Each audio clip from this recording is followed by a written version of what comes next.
Portland today, and we're going to visit a company called GoBox. And GoBox is the company that works with the supply chain to help eliminate some of our waste.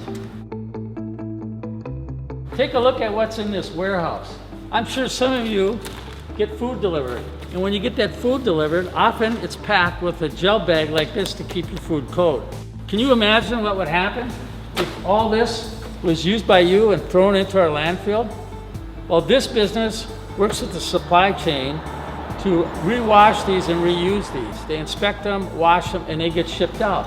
This represents about maybe 2 weeks worth of product from the region that gets shipped here, and the workers here are inspecting and cleaning these. They'll get reboxed and recycled and sent back to be used and delivered in your next box of food, keeping your food cold. So once we have the gel packs washed and sanitized, we move them over to this clean side of the warehouse, and we place them on these drying racks where they're allowed to hang out overnight and totally air dry.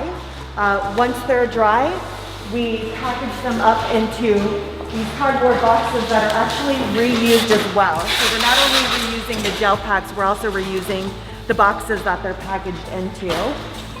We're again checking for leaks, making sure that they're good to go. 12 to a box. We put them on a pallet, and then they're waiting for Imperfect Foods to come and pick them up from us. Every Tuesday and Thursday we do a transfer where they deliver more dirties to us and we deliver them clean gel packs that we have washed and sanitized. We work with over 100 different food vendors across Portland, brick and mortar restaurants, food carts, grocery stores, and we supply them with inventory of these reusable food containers that takeout customers can then borrow and return after they've signed up for a GoBox subscription. So they use our mobile app, very similar to a bike share system. You borrow them for a short period of time. Once you're done using them, you return them to our drop sites, and then we collect the used containers and put them through a very thorough washing process. Once they're clean and dry, we collect them and then redistribute them to our food vendors.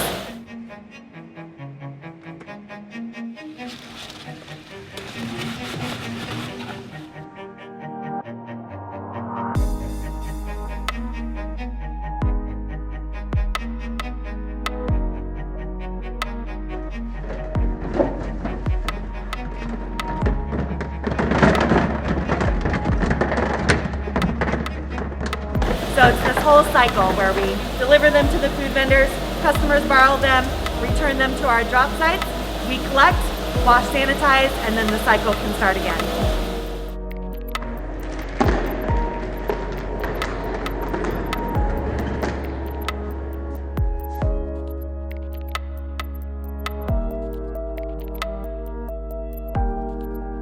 Man, I'm hungry. And Lunchtime. we stopped by one of the nice food places in Portland here, and I got this nice deli tofu and rice, which is good for a bicycle rider like me. But I feel a little guilty normally when I go and get food to go, because I always end up with this plastic container and they pile up at home and I don't know what to do with it.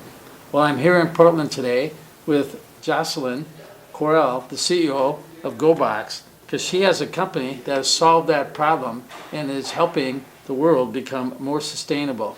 So can you just tell me a little bit about your company and how it got started? Yeah, absolutely. So I'm gonna GoBox, take a bite while you're talking. please do, enjoy your lunch.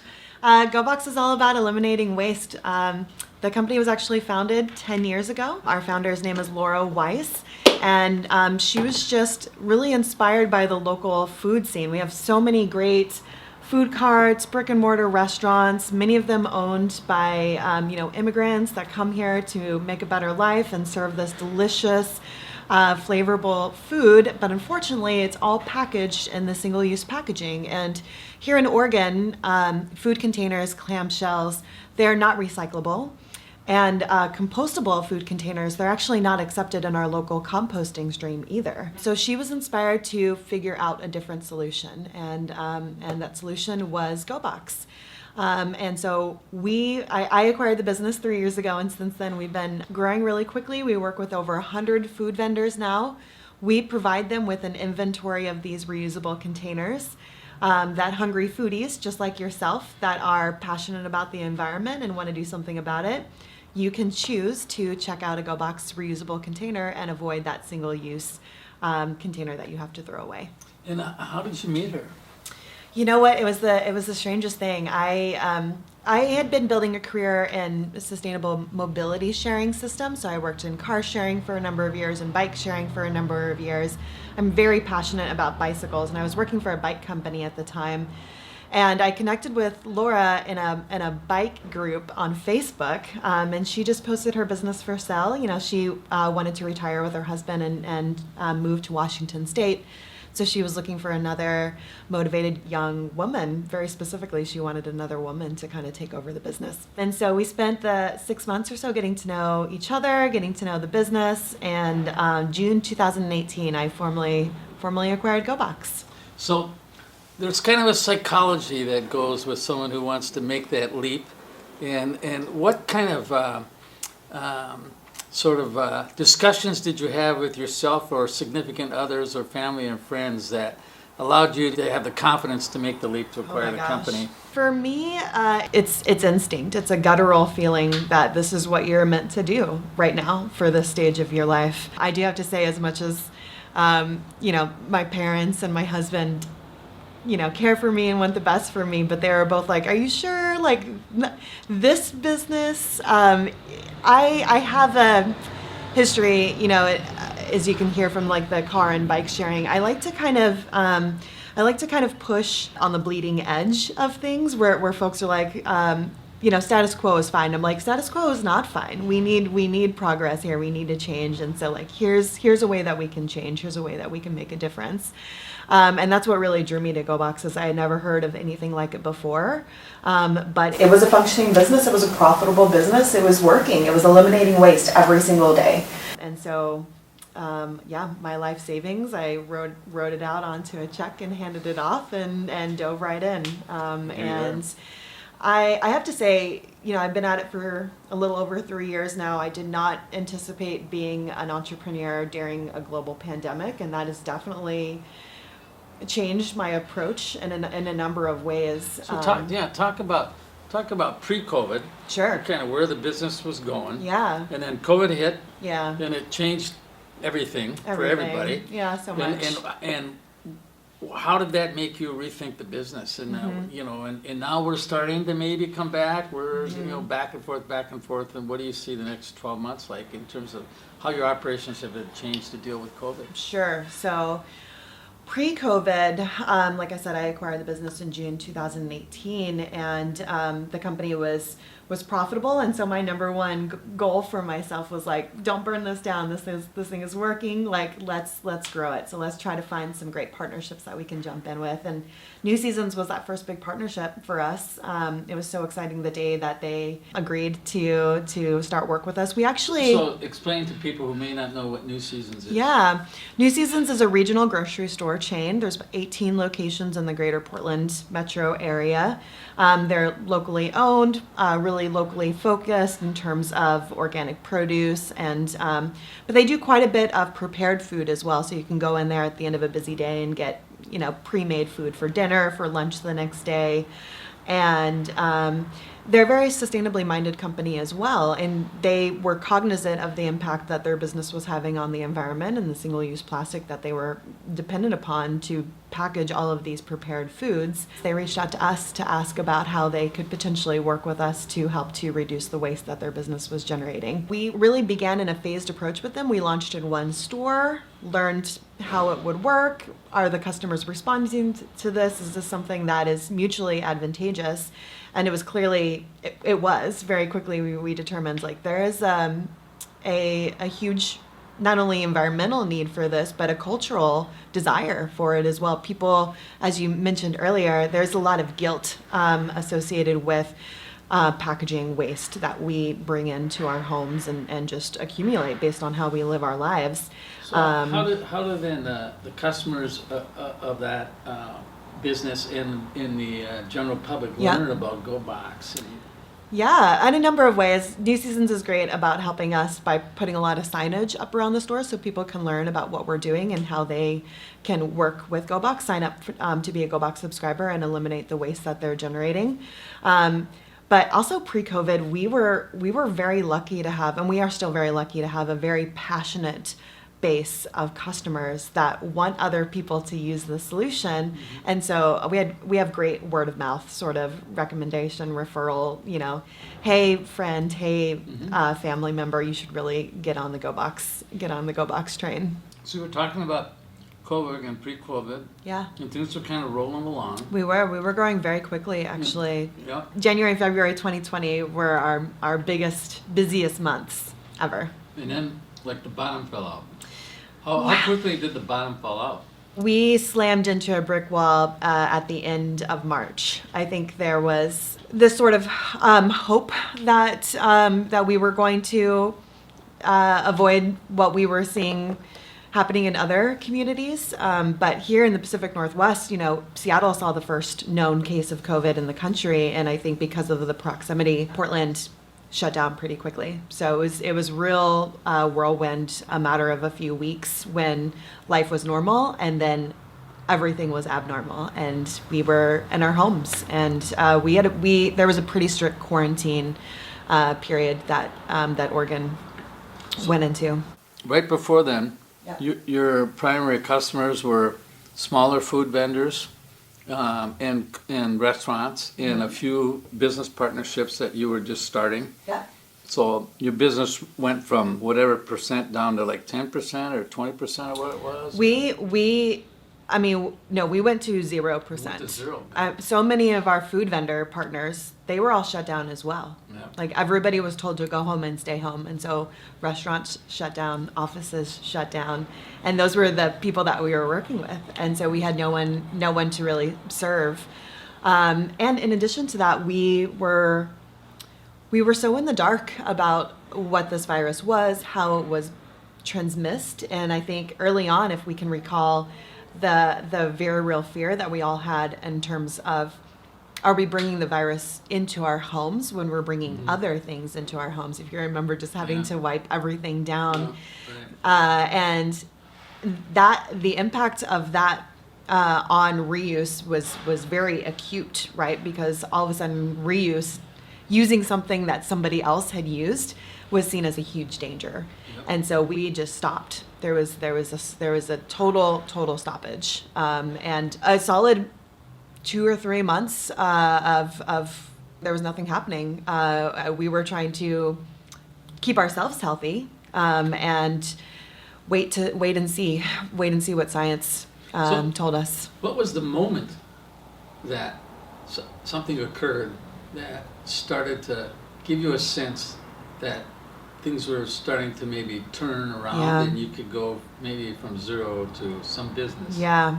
I felt very glad when in June of 2020, a consortium of scientists came out with a statement saying that reusables are totally safe so long as the proper hygienic processes are followed to ensure that they're clean and sanitary.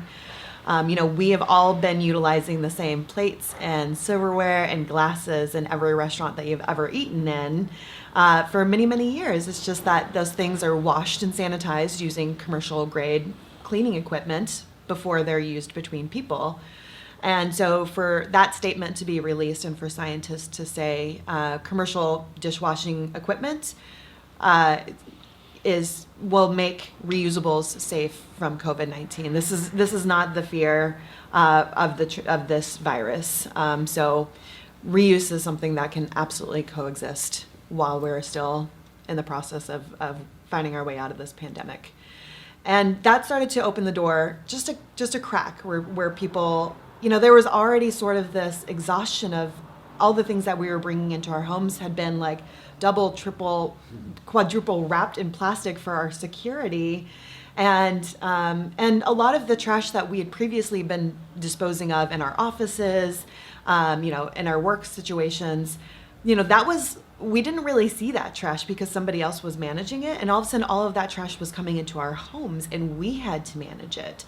And all of a sudden you're seeing all this, this there's so much more waste than I didn't even realize how much waste I was accumulating, and all of a sudden it's this huge problem. And we saw that very directly and at the curbside.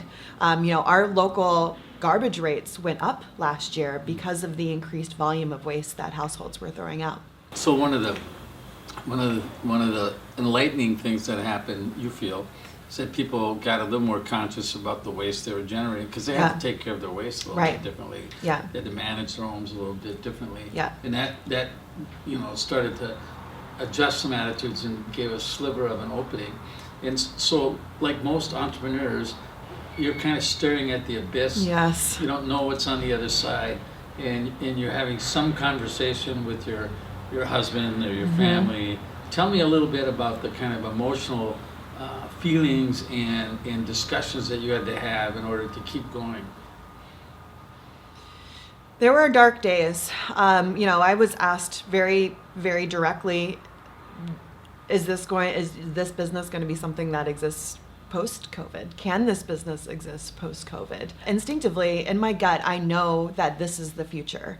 I don't know when the future is going to start per se, but I know that this is the future, and I know it's the future that I want to be spending my time working toward.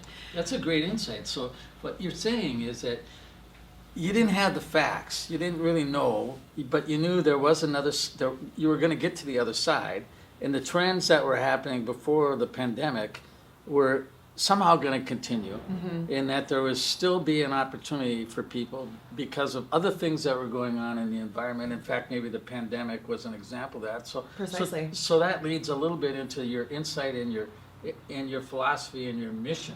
Yeah. So talk a little bit about that. Well, I do have to give credit to the Ellen MacArthur Foundation, because one of the things that I threw myself into during the darkest months last year when I wasn't doing any work was continuing education. I pre-COVID had been operating a small, rapidly growing business, and so every day was just like putting out fires, right? You don't have the ability to step back even 10 feet to kind of see the forest from the trees, and all of a sudden I was sitting still, and I had the time to think very broadly about what my company was, what I wanted it to become, how did it fit into this greater sort of systems change that we all need to be approaching.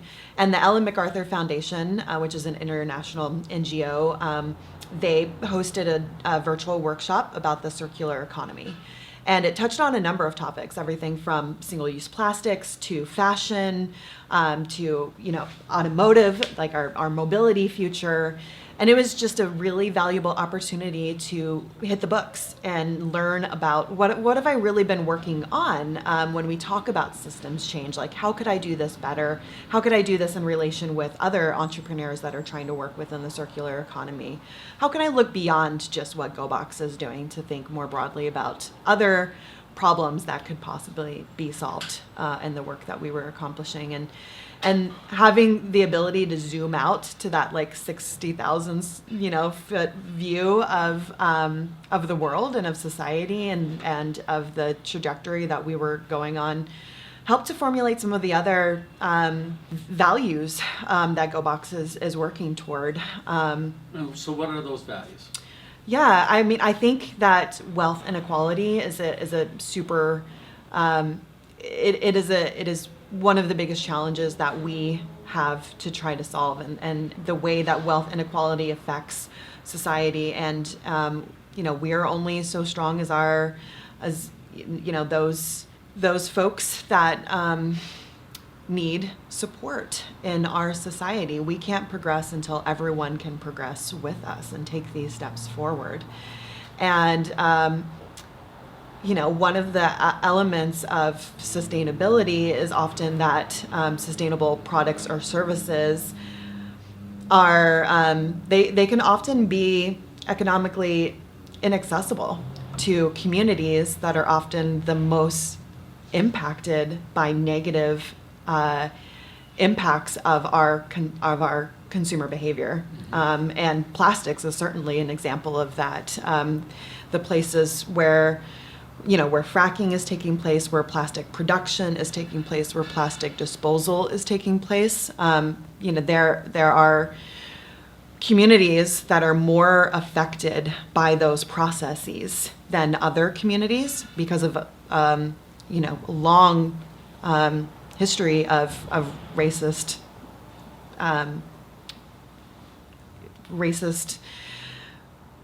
economic behavior in this country, and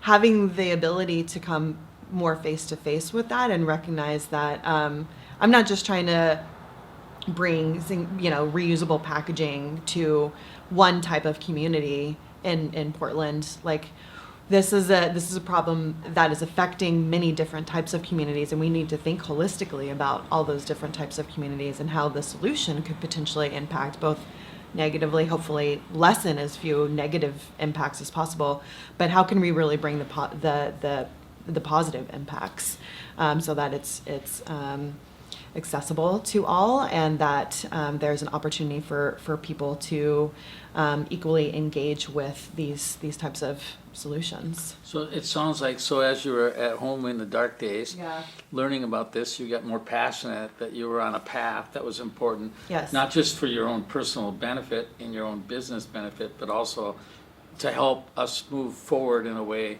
that makes our economy and maybe the environment more sustainable. Yeah, I mean, we just saw how interconnected everybody was, and it was like should be a strength that we're leaning into rather than a potential risk factor that we should be trying to work around. Great point.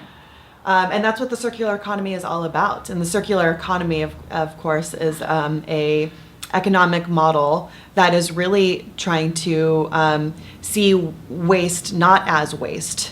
It's trying to see waste as a resource for something else. Like, how could we reimagine products and services so that there is no waste? Whatever might be left behind in a production facility or service, how could that be leveraged in some other way? So when you're at home and you're having all these conflicting thoughts. Yeah. Like, can I go? Can I keep going? Yeah. There is no revenue right now. Yeah. And you're having this. You're learning this information. Your passion's not changing. You're getting more insight. Yes. You have a belief that you're still on the right path. You don't know how this business is going to work. What's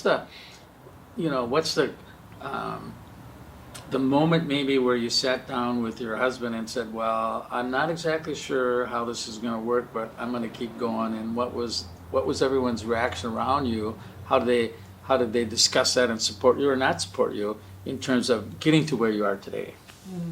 My husband knows me well enough to know that once I have my head and more particularly my heart made up on something, it's very difficult to pull me away from that path. So I think he saw that and recognized that I had invested 2 long years of my life already into this business and trying to make it work, and that I was not going to walk away from that. And I felt very truly that despite this incredibly intense disruptive, that it could be an inflection point to make the business better, and that I had to look at it that way. Not everyone was willing to meet me in that spot. I mean, I think, again, my parents, they want the best for me. They want, like all parents, they want their kids to have easier lives than they led. And they saw the strife that I was really going through, not being able to do what I thought I was meant to do. And so they encouraged me to potentially look to other ways to make a living. But they know me too, and they know that there's only so much that they can kind of suggest before I dig my heels in and say, nope, this is kind of always the person that I've been. So hopefully it didn't come quite as a surprise to them, even despite the significance of the disruption that was happening at the time. So what was the first sale from zero? Yeah. What was the first sale that said, okay, we got a sale. Yeah. We're starting up again. Restaurants were going through this same disruption, and significantly, they had to pivot their entire business model. And so many food vendors, they get higher margin. They when people eat in their restaurant, that's really what they want people to do, and they've had to completely alter their business. No one was allowed to eat in their restaurants. Everything had to be taken to go. And so they saw, what they were paying for the single-use containers that they were having to package their food in. It's like a fine dining restaurant packaging their food in a container that is really going to have such a short lifespan and then go into the trash. It's not really a market match for the type of. They're all sustainable businesses as well. They work with local farmers to get quality produce, quality meat, and they want that experience to extend in every component of that meal.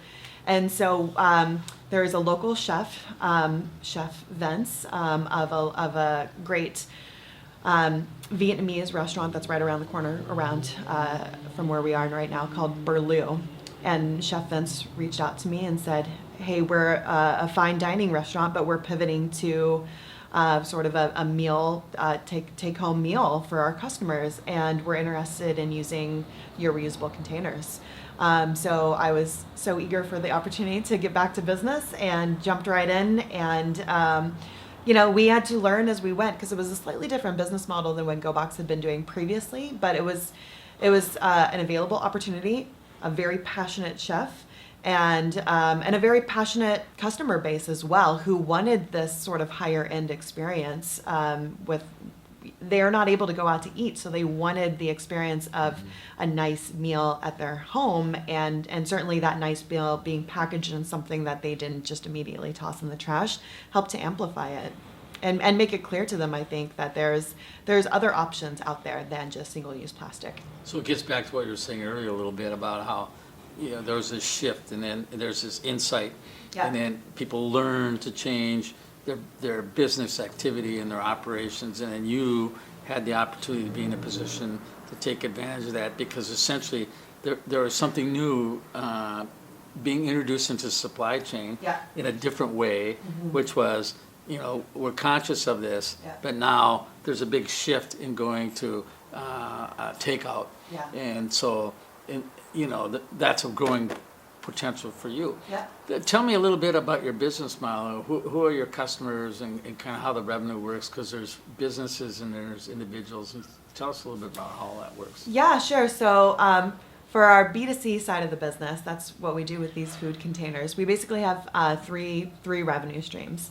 Our subscribers, so those are our takeout customers that are signing up for GoBox. They're going to purchase a subscription. We have everything from $3.95 a month up to $40 a year to be able to borrow these containers. So you sign up online, super easy process, download our mobile app, and then that's what the customer uses to check these containers out from food vendors and then return them to our drop sites. So that's kind of our target, our top target audience is these mindful, progressive consumers that want to consciously avoid single-use plastic. One of our other revenue streams is our food vendors, although I have to say this was something that changed as a result of the pandemic. Pre-COVID, we were charging our food vendors a per container cost that was cost comparable to what they were paying for the single-use container. So for many of our food vendors, it's not that we were trying to provide them a cost savings, but a cost equivalent to be able to be a part of our network. But when the pandemic hit and all these food vendors were having to transition to takeout only, and many of them were highly dependent upon the sort of online food delivery and ordering platforms that folks might know about. And folks might also know that those platforms charge very high commission fees for food vendors, sometimes 20-30%. And I was hearing stories of these restaurants asking customers to delete their food delivery apps because the commission fees that they were getting charged were making it so that they weren't making money. Like it was their only option seemingly, and the commission fees were just so high that it was just. Some food vendors lose money on orders because of the way that the fees were set. Now, here in Portland, the city set a maximum limit on those commission fees to kind of help food vendors during the pandemic. But it just became so clear to me how Food vendors they're such an important part of our community. Everybody loves going out to eat and supporting our local restaurants, and there's people behind those kitchens that are working their butts off. And then behind the kitchens there are farmers that are working their butts off to make this culture available for us. And they are just nickeled and dimed at every step of the way. And it became clear to me that if I really wanted food vendors to be advocates for GoBox and help us grow and help us get more consumers sort of aware of the need to avoid single-use plastic, then I need to make it very clear to them that we're on their side and we're a proponent of their success. And so we decided to eliminate the per container cost and make GoBox containers free for food vendors. We need them to say yes. We need them to participate in our system and have these things on hand for GoBox subscribers to be able to use. So that is one of the changes that we've made. We do charge a one-time setup fee to get started with GoBox for our food vendors. And shortly we're going to launch an online ordering platform. And there will be a transaction fee, but it's going to be quite a bit less than what the commission fees are that the big guys are charging. So our third revenue stream is our corporate partners, and those are private employers or property management firms that are encouraging their employees or their tenants to use GoBox to help reduce the waste generation in their office or in their building. So a private employer could elect to subsidize their employees' subscriptions. They could also host a GoBox drop site in their office. And that makes it then very easy for that employer to say, hey, employee, go out and get lunch at our local food cart, get it in a GoBox, come back to the office and enjoy your lunch. And then when you're done with it, return it right to this drop site right here in the office. And it makes it so easy. It's sort of a green perk. And I think that's going to be, that side of our business hasn't quite come back yet because there's not a lot of folks that are going into offices right now. But we know that they will, and when they do so, we want to be working with employers not only to encourage them to come back to the office and provide them with benefits that are encouraging them to make that transition, but as we transition back to the office, how can we make our offices more sustainable? And this is a very easy way. And not just for individual lunches, but we've also worked with large corporate campuses, event organizers, festivals to make large-scale conferences or festivals zero waste as well. Then besides all that, you still have the commercial side where you get, like we were showing people this morning. You have a contract really for a regional food supplier, right, to take care of some of their needs. Well, and I gotta say that what really sort of swooped in to help GoBox make a next step into 2021 was that we, because November and December were pretty dark months, politically, pandemic-wise. It was still a pretty dark time, although I think everybody was wanting to see the light at the end of the tunnel. It just wasn't quite there yet. But our light at the end of the tunnel came in the form of some inquiry emails, one from Imperfect Foods, the other from Starbucks, that wanted to start to pilot or launch their own reuse programs, but they needed partners to help support it, mostly logistic and or washing partners. So we were able to get contracts with both of those companies to help support their sort of internal reuse goals, and that B2B side of thing was not even a part of the business that I had identified in a pre-pandemic environment. So it was really cool to see that these companies they see that reuse is the future, and they see they need to be actively taking steps toward that future, that their customers are demanding it of them. And so when both those companies reached out to us and said, hey, we'd like to work with you to try to reduce waste here locally, we jumped on the opportunity, and it's been a really remarkable journey. We started with Imperfect Foods in January, and we were washing about 2,000 gel packs a day or so, and now 8 months later, we were doing that in a small commissary kitchen. We were taking up about 500 square feet, and we were hustling to just like wash these things a few days of the week when we had access to the kitchen. We've really leaned into that partnership, and Perfect Foods, to their credit, is leaning into this partnership as well, and really trying to encourage their customer base to transition and eliminate waste with them. And so these days now we're in a 8,000 square foot warehouse, and we have a forklift that we have Long ways from a need dark day. big time, and in only relatively short months, right? And so that's what kind of keeps me going, is even though we're now kind of back into a seemingly a bit of a pause given the Delta virus that's happening right now.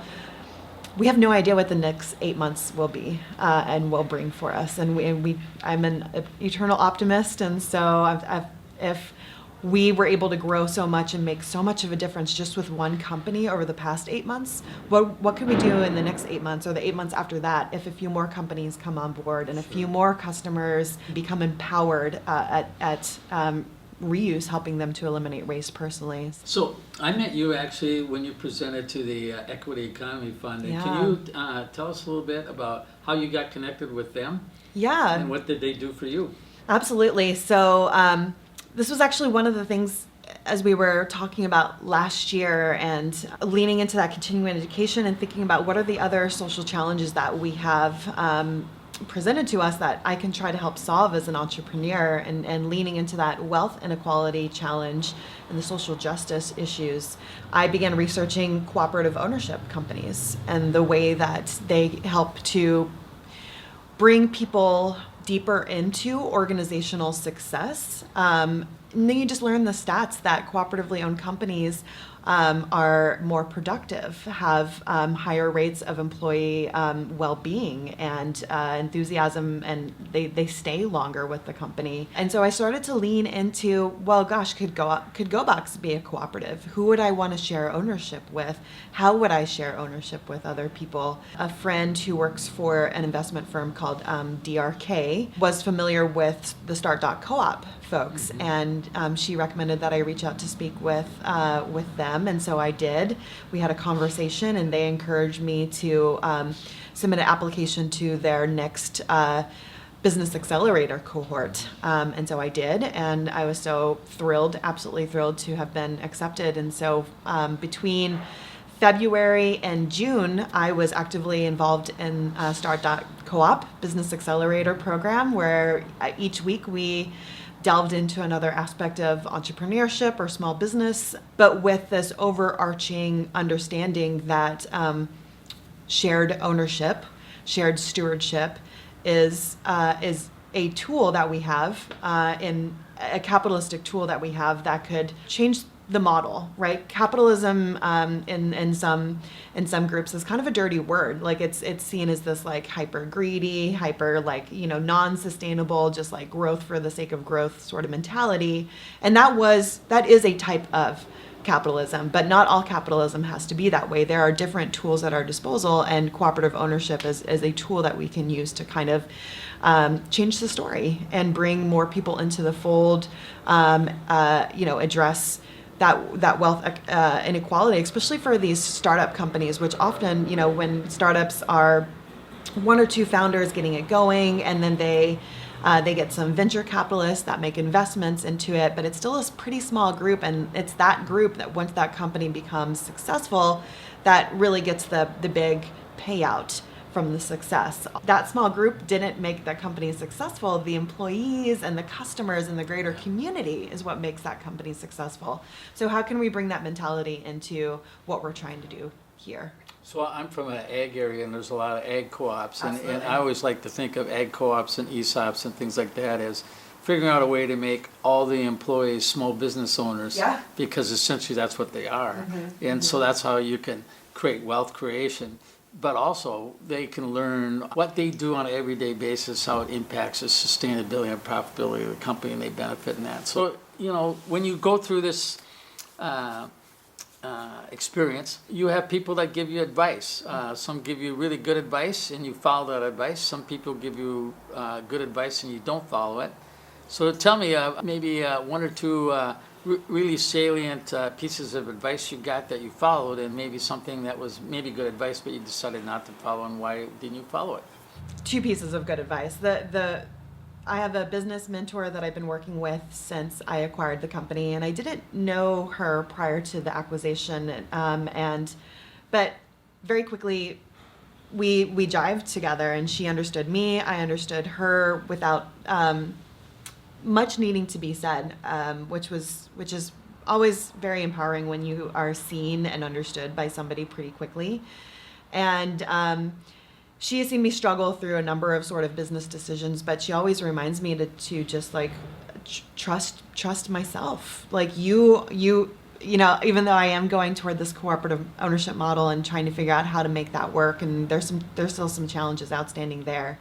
But at the end of the day, she's like, this is your company and you get to choose what you want to do with it, and you're a good person. You're asking the right questions. And so trust that instinct. And when an entrepreneur is faced with, oh gosh, there was this point last year when I think all of us realized, certainly myself realized, that I thought I had control. I thought I had a control over things.